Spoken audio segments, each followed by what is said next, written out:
Hello and welcome to Headlines. With the new administration in Washington, D.C., signaling a major shift in U.S. foreign policy towards Ukraine, many wonder at what cost possible peace with Russia may come and whether there will be territorial concessions giving some legitimacy to Russian control in the eastern part of the country.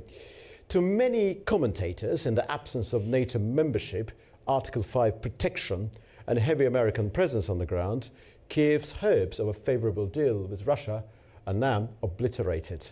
Many commentators can't help but observe that there are feelings of betrayal amidst Ukrainian society, with many openly criticizing the new foreign policy of the country's biggest ally, and with some even questioning the leadership of President Volodymyr Zelensky.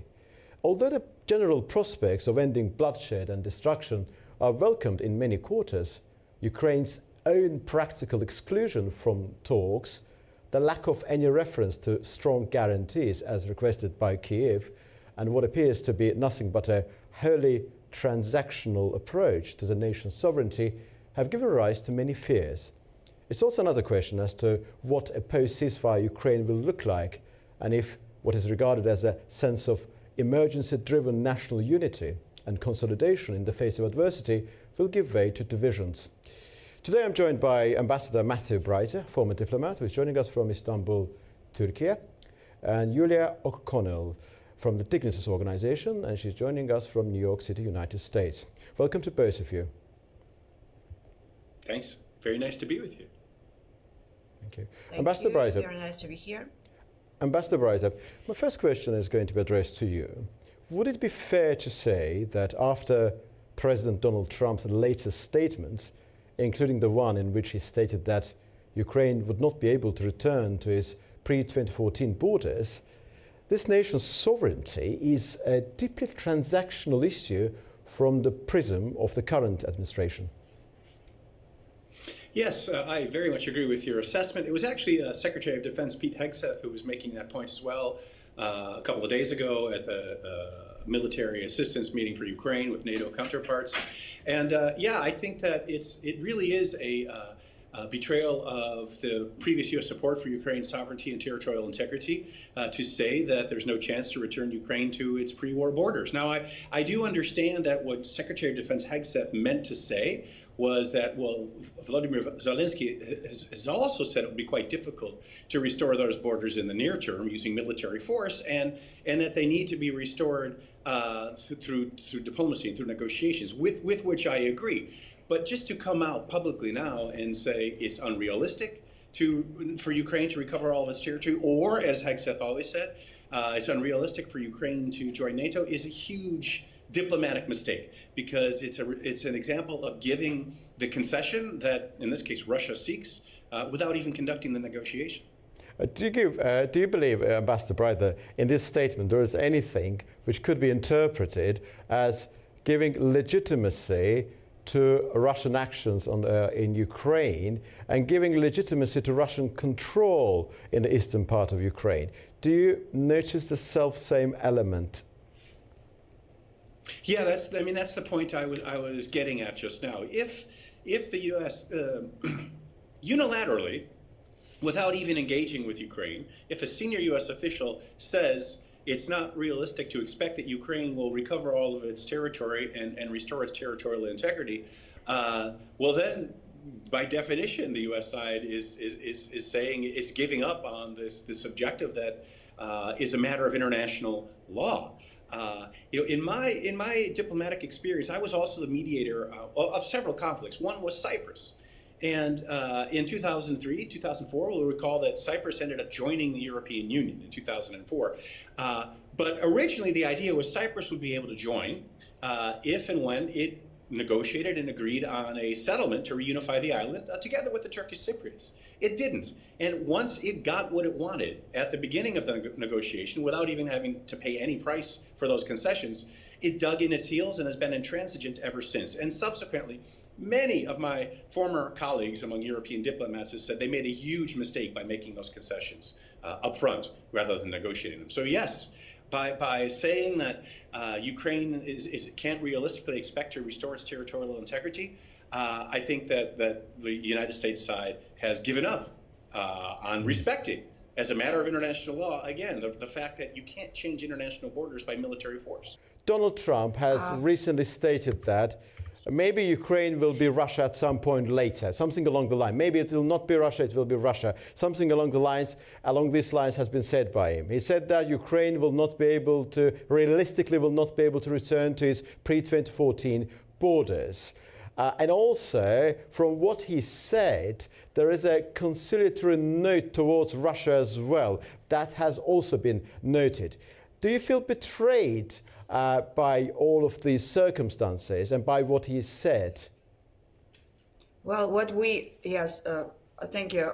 What we see that all these, statements right now, they do create a lot of anxiety. Yeah. They do create a lot of uncertainty. That's for sure. As Ukrainian community in the United States, we recognize it. We see it. We taken action to call and talk to our congressmen and our senators to bring that to attention that Ukrainians' interest cannot be outside of this. A conversation with Putin, and we know that President Trump said, and today at the Munich conference, President Zelensky said that all these plans would be with Ukraine. And I agree with the ambassador that concessions to do, that Ukraine cannot return their borders or not join NATO does create a lot of anxiety, does create a lot of uncertainty. We do not, but we also, at this point, we also see the point saying realistically, right now, with the military, it doesn't seem possible. So what we need to understand, and Ukraine and Europe and United States, as Pete Haggs said yesterday, increasing the military budget up to 5% for Europe. It's super important. It's super important to increase the military budget in the United States and invest in the new technologies and invest in the war is changing, invest in the military personnel, so increase the strength. We need strength. And with that, we can, over time, through diplomacy and through having that strength, negotiate Ukrainian borders of 2014. So that is what we're seeing and what we believe as Ukrainian community, that President Trump is, as they say, playing chess. So we can't be, jumping ahead of the conclusion that Ukraine is out or the Russia is given favorable conditions prior to negotiations.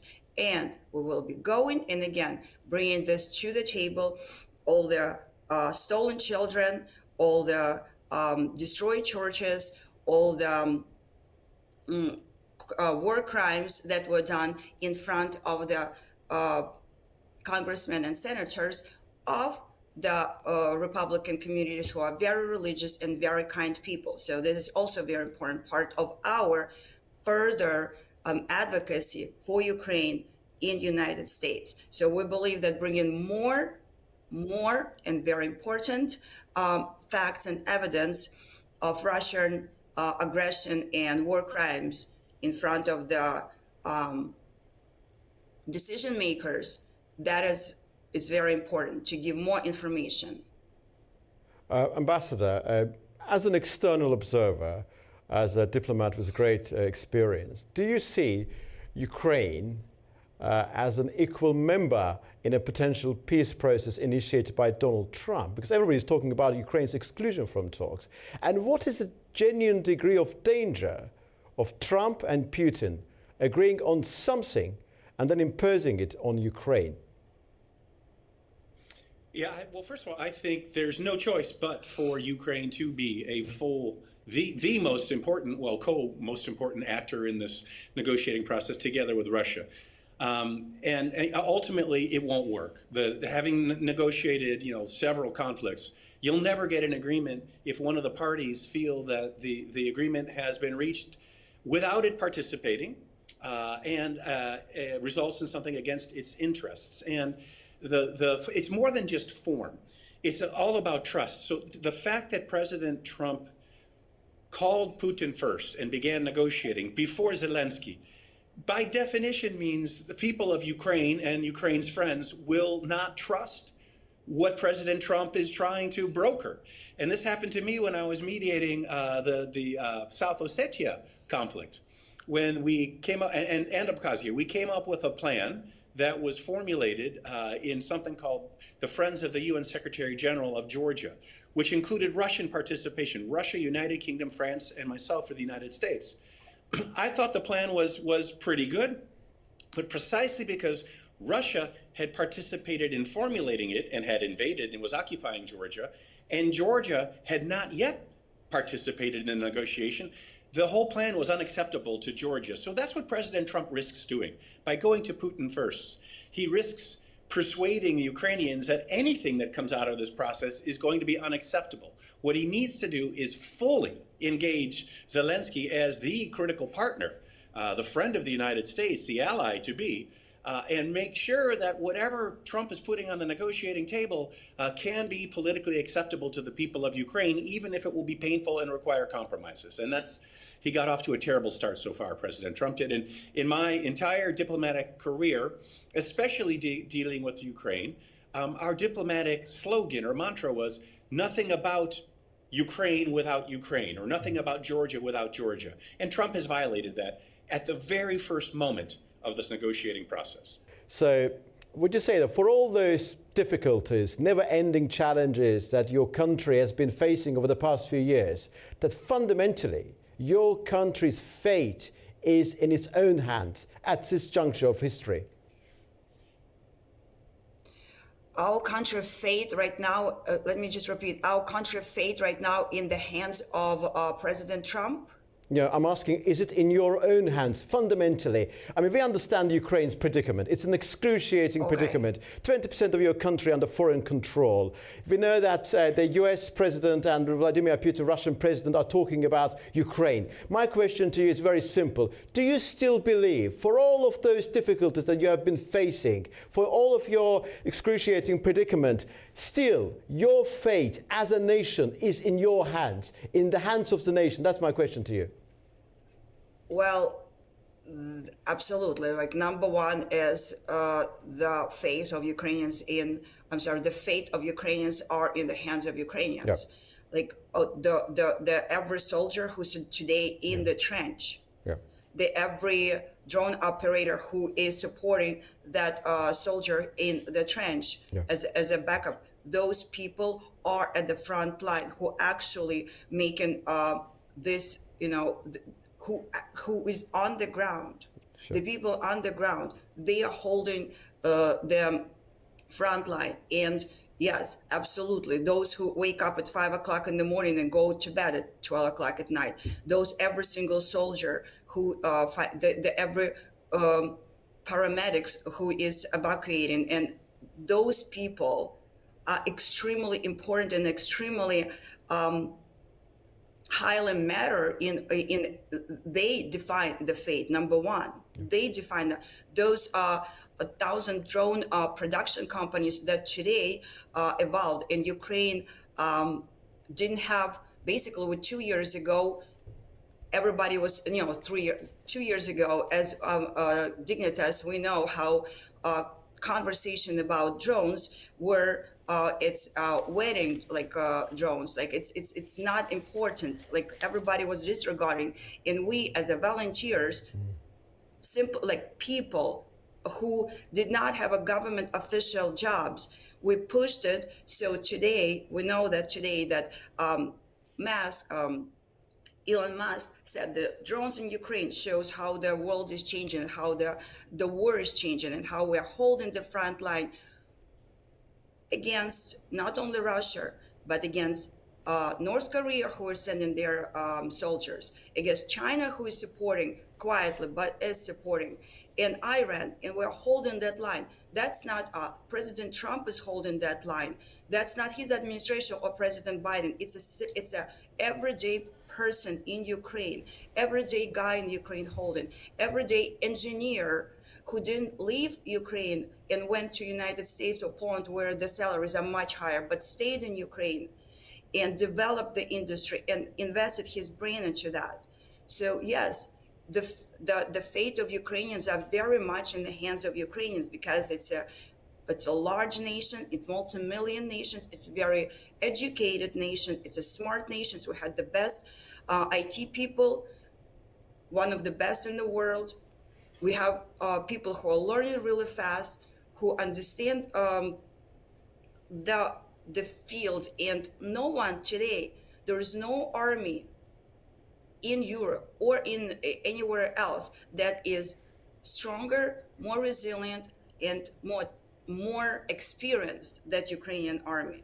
So disregard that and say that we're going to negotiate with, we that would be, and I don't think that President Trump is going to make that mistake, honestly. Ambassador Bryce's point of view was that, first of all, it's not proper to decide on the fate of the nation without its involvement. So Ukraine's destiny cannot be decided upon without Ukraine's proper involvement. And also, I think, Ambassador, you said that it would not work. I think it would not be practicable, referring to your former diplomatic career. Ambassador, critics of the Trump administration are saying that US president does not care who controls East Ukraine, so long as he can have access to the rare earth minerals there. I mean, I've heard a couple of arguments about this particular issue. Some people are saying that it's about convincing the American electorate that supporting Ukraine militarily is also financially beneficial enterprise. So it's about, building confidence back home. It's not about really getting anything back from Ukraine. What is your take on this issue? Yeah, I don't agree with that argument, because President Trump doesn't need to persuade the American people of anything. He's in charge of foreign policy, and the U.S. Congress has essentially stopped, having any way to oppose him. I mean, on the Democratic side, and he feels he has a mandate from the United States to conduct foreign policy however he wishes. So he doesn't need to sell anything back in the United States. Elements of what you mentioned are present, but the argument what I think is happening in his mind, at least, is not nearly as straightforward as you laid out, as some critics are saying about Trump. Because number one, we have to always remember that Trump is a businessman, a real estate developer who has no political ideology. He has no strategy for how to deal with Ukraine or Europe or the world. He thinks of the world as an opportunity to do deals, property development deals, anywhere. And so in the case of Gaza, right, he wants to broker a peace. He wants to be a peacemaker, as he said in his inaugural address, but it has to be a transactional peace. So what does he want to get if he helps broker peace in Gaza? He wants real estate developments, literally real estate developments. When it comes to Ukraine, he thinks, well, if the United States has provided so many tens of billions of dollars in military and economic assistance to Ukraine, and now is going to be the one that brokers a peace, the U.S. should get something for that as a matter of business. So he thinks about business. He doesn't think about foreign policy, just in principle. But he also, there's something more sophisticated going on here with his outreach to Putin. I don't want to be completely dismissive. Trump knows that Putin does not want to negotiate now. Trump knows that Putin thinks that Putin is winning the war, and if he just keeps going, he's going to recapture more and more Ukrainian territory. Ukraine will run out of manpower, it'll run out of support, and eventually Putin will win his objective of essentially eliminating Ukraine as a sovereign state. Trump knows that that's what Putin believes is happening, and that's Putin's goal, and Putin's goals have not changed. So Trump is actually trying to attract Putin to the negotiating table right now, rather than only maximizing the sanctions pressure on Putin now. Trump is saying, if you come to the table, okay, we will reduce sanctions on you. But Trump is also saying, if you don't come to the table, despite my gesture of goodwill, despite calling you before Volodymyr Zelensky and beginning the negotiation, despite all that, if you still won't come to the negotiating table, then we in the United States are going to impose unbearable economic pain on you with much tougher sanctions that will break your economy. So that's the actual discussion going on. And behind all of this is Trump's desire to get U.S. hands on those rare earth minerals as part of a business deal, which is crass and crude and a completely different way of thinking about some people US are worried, foreign policy Ambassador, than we that ever have. if any deal there agreed between the sides, and that deal, if entails something remotely related or remotely giving rise to some sort of legitimacy as to Russian claims regarding eastern Ukraine, that may have permanent consequences. I think that's what people are worried about. That's why they're talking about territorial concessions and so forth. Yulia, what is the internal situation on the basis of your observation in Ukraine? Would it be fair to say that, in spite of the recent loss of territory and some other problems, destruction of infrastructure, the support for the government of Volodymyr Zelensky and army is very strong? I would ask you to ask that question again, because again, it's just a little louder. Okay, I will be a little louder. Would it be fair to say that in spite of the recent loss of territory and the massive destruction of infrastructure and some other problems, most Ukrainians still trust their president and their army? Is the sense of national unity strong enough? Because there are some talks that Zelensky's popularity is no longer at the same level as it used to be, and there are some internal frictions in the country as well. What is your take on those claims?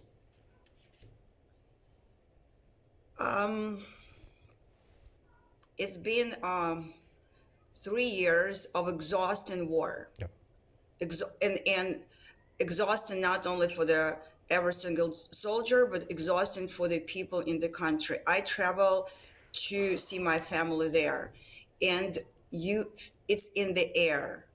The people are,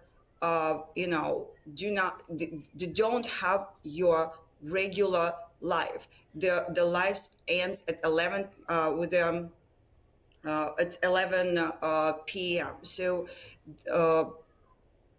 the constant alarms, the people are waking up in the middle of the night, day after day, or ignoring the sirens. So yes, it's been, the population is actually not tired from the war, but just every single day. So obviously people are more irritated and react differently if it's like a peaceful war. And every president over time loses popularity, every president in any country. Country that in the war, and a lot of decisions and a lot of that was done, and steps were not taken perfectly and smoothly. So people do build their upsetness with the president. To say that today President Zelensky doesn't have any trust from Ukrainian population is, I think, misleading. That would be misleading statement. He engages with Ukrainian active community. He listens to the activists, not only to the government officials. He listens. He engages with the people who at the level of the soldier level understand the problems and bring it to his ear or the general's ear. So we see that he actually responsive to that. So to say that he is recently he had several meetings with the very important activists, and the movement, volunteer movement, activist movement is extremely strong in Ukraine. Civil society is extremely strong in Ukraine. So far we haven't seen that there's so much upsetness or with President Zelensky that his leadership is under the question. We don't see that. Yes. So with ceasefire be a certain amount will be re-election, and would we like to parliament to be re-elected? Yes, we see a lot of, so some of the parliamentarians who were Russian infiltrated people, they either fled the country or they are hiding right now, staying low, and We need the parliament re-elected. Yes, we would. Everybody would like to see that. How to do it during the war? It's another question. But as far as President Zelensky and his administration, I think he's responsive to Ukrainian people, like in a real, a leader of democratic country. Ambassador, so your EU foreign policy chief, Kaja Kallas, recently said that in the context of Ukraine, of course, any quick fix is a dirty deal.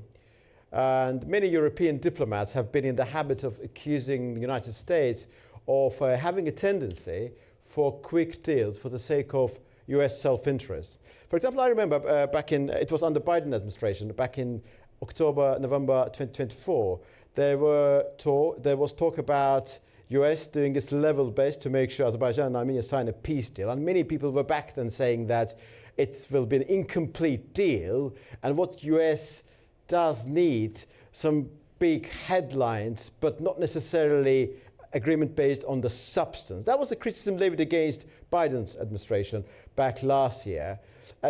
What do you make of this fundamental European criticism of US foreign policy and this tendency to favor quick fixation at the expense of dealing with a matter in a substantive way? Do you think it's actually part of the US foreign policy? No, I think it's ridiculous. And I've never heard that from any Europeans, to be honest. I I've don't heard think a lot. that's a prevailing view But in Europe. they're always saying that Americans are looking for quick fixation, and that's their fundamental weakness. No, I don't know who says that. Okay. It's not true. All right. It's the negotiations that I was involved with went on. I mean, Azerbaijan was saying the opposite, that the U.S. wasn't pushing for quicker results for like 3 decades, right? Cyprus has gone on since since the 1960s. Azerbaijani criticism against US was back in October, November last year, before COP29, when there was a lot of conversation surrounding the Azerbaijan. So I've worked on Nagorno-Karabakh conflict since 2001. So, a quarter century. And so on all of my experience, the U.S. was deep in the details and was trying to bring the sides together, trying to be creative and understanding the cultural, military, economic, political complexities. So any Europeans who say that are simply ignorant. When it comes to Israel-Gaza, the United States has tried to broker, ceasefire after ceasefire and finally succeeded. So when it comes to Ukraine, the whole point of what I've been trying to say this evening is that Trump's push to try to get a quick ceasefire with Putin is completely out of character for U.S. mediation and diplomacy. Right. Trump is the first U.S. president I've ever heard of who tries to push such a fast deal.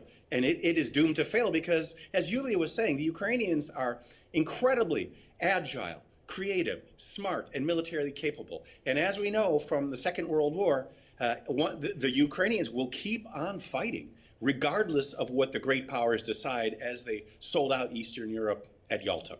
Yeah, and the Trump's behavior is not characteristic of the U.S. foreign policy in general. That's what you said earlier. And also, I don't know how to be clearer. He's the first president I've ever encountered in my lifetime that is pushing for a quick deal like this. Yeah, it's also out of character. And to what extent the current situation is down to Trump's personality and decision? We remember that during the first half of 2024, it wasn't an easy time for Ukraine. We remember that the support package for Kyiv was dramatically delayed in the Congress, leading to shortages, enabling Russia to improve its positions on the ground. And we also understand that for Ukraine to be able to negotiate a very good deal, sensible deal with Russia, the circumstances on the ground should favor Ukraine in order to have a better position during the negotiations. Do you think that what Trump is trying to achieve now, it's going to be interim solution, it's going to be ceasefire, not a peace deal, and nothing from that ceasefire will become permanent in terms of leading to the territorial concession at a later stage. And eventually the whole idea is based on Ukraine having some time for a couple of years to recover its resources and then come back and recover its territorial integrity. Is it part of the wider thinking or not? The Biden thinking or the Trump thinking? No, American thinking in general. And Trump thinking in this particular case, we're talking about the President Trump. Is it about giving Ukraine... The Biden thinking, so. It's Trump thinking. Is it about this interim deal, ceasefire deal, which apparently Trump is trying to achieve, is also about giving Ukraine some time to recover, to revitalize, to get back to normal state of affairs, and then in the fullness of time, perhaps, under favorable circumstances, recover its territorial integrity. Is this element could be regarded as being part of Trump thinking, or you think that he doesn't think on those terms? In those terms, I think he does not think on those terms at all. All he wants is a deal, as I've said a few times. He wants like a real estate developer. He wants to say he made the deal and he's a peacemaker. And if things fall apart later, that's the fault of the Ukrainians, the Russians, the Europeans. He'll never accept blame. And I think that's why I said, I don't know how many times in this interview, his approach will fail. It will not succeed. The only way to succeed, right, is to make clear to Russia it cannot win. It has already strategically lost. Ukraine will fight. We will continue helping Ukraine and the brave soldiers obtain the materiel and the weaponry they need to keep on fighting, and they will defeat you, Russia. That's the only way that there will be a peaceful settlement. Otherwise, what will happen is it's Russia that will use a ceasefire to rearm, and Russia will attack Ukraine again, and then maybe go onward into NATO territory in the Baltic states. So the Biden approach was strengthen Ukraine, get Ukraine that military assistance it needs to do just what you were saying, be stronger on the battlefield, because war is the continuation of politics by other means. In other words, military force is a tool to shape political realities, in this case, a peace treaty. So Ukraine has to be strengthened and negotiate from a position of strength and demonstrate to Putin that he cannot win. Otherwise, there's no ability in the future for Ukraine to use a pause to rearm and then try to regain its territory in the future, because Putin will simply rearm Russia and attack Ukraine again. So Trump's entire strategic approach is doomed to failure. And by what time we will be absolutely sure that that policy is failed, do you think? How long will it take for everybody to realize, as you do now, that this will be an absolute failure, this approach? How long will it take? I mean, who the hell knows? I've known it always. I'm not looking for a numerical answer, but will it be by the end of the term, or will it be sooner than that? Because what I'm effectively asking, Ukraine is in a bad situation. They've been given a clear indication that they'll be supported up to the hilt. All European leaders, Western leaders, British Prime Minister, US President, they were saying that we will defend you up to the hilt, whatever the cost may be, using Churchillian language. And now US President saying that maybe Ukraine someday will be Russian. It does give sense to some people in this part of the world that all of that talk about the sovereignty, territorial integrity, were not that well substantiated. And there may be, Ambassador, the reality is that there may be some consequences now which will not be reversed later. That's what people are worried about. But you say that Trump's policy will fail. And that's the reason I'm asking, will it fail soon enough for those consequences not to be permanent? That's the gist of my question. And you haven't... No. Not even God knows the answer to that question. Who knows? It depends on, will Trump ever recognize the failure and then no longer block aid to Ukraine? It depends on how strong will Kaja Kallas and the European Union and the European part of NATO be in providing Ukraine the strength it needs. It depends on the will of the Ukrainian people and the skillfulness and creativity of their battlefield commanders. It depends on when the Russian economy will break, because it will. The Russian economy is weak. Inflation is soaring. Interest rates are also soaring to try to bring down inflation, and that's going to lead to bankruptcies of many Russian companies. So I don't know when it'll be clear that it has failed, the Trump policy, but the signs of it will be that Ukraine will keep on fighting when Trump and Putin announce some sort of a ceasefire agreement, and that Ukraine says, no, we cannot honor this. That will be a clear sign of failure. But at that point, Trump will blame Ukrainians, of course, and say, I'm a peacemaker. So I don't know that he'll ever. Trump is not the type of person that will ever admit defeat or failure, which is why he claimed that the 2020 election was stolen when clearly it wasn't. He just can't accept that he loses or that he's wrong. Thank you very much, Ambassador. I'm very grateful to you for your very extensive answer. Yulia, is there anything you would like to say in relation to what Ambassador said earlier? Yes, I would like to add, thank you, Ambassador, for your input and recognizing that Ukraine is very resilient, agile, not only army, but people in general, the country. And I believe that President Trump is likes to be a winner. He doesn't like to be a loser in the situation. Right. He make America strong again. Yesterday it was make NATO strong again, and strong NATO even with the first we hear rhetoric Ukraine cannot be a part, but make NATO strong again and increase the military. I believe that President Trump likes to be a winner. Losing Ukraine will definitely look like he is not a winner. So that is very important for if he by any somehow means doesn't understand that, we as Ukrainians and everybody who supports Ukraine will put all the efforts to present it to him. Because you correct fully, the short solution given a small ceasefire where Ukraine is not getting more not only arms but arm producing factories, developing its economy, maybe using, not maybe, definitely using $300 billion of frozen assets for reparations and reconstruction of Ukraine. If that is not being done during this ceasefire that could happen, then it's a very short solution.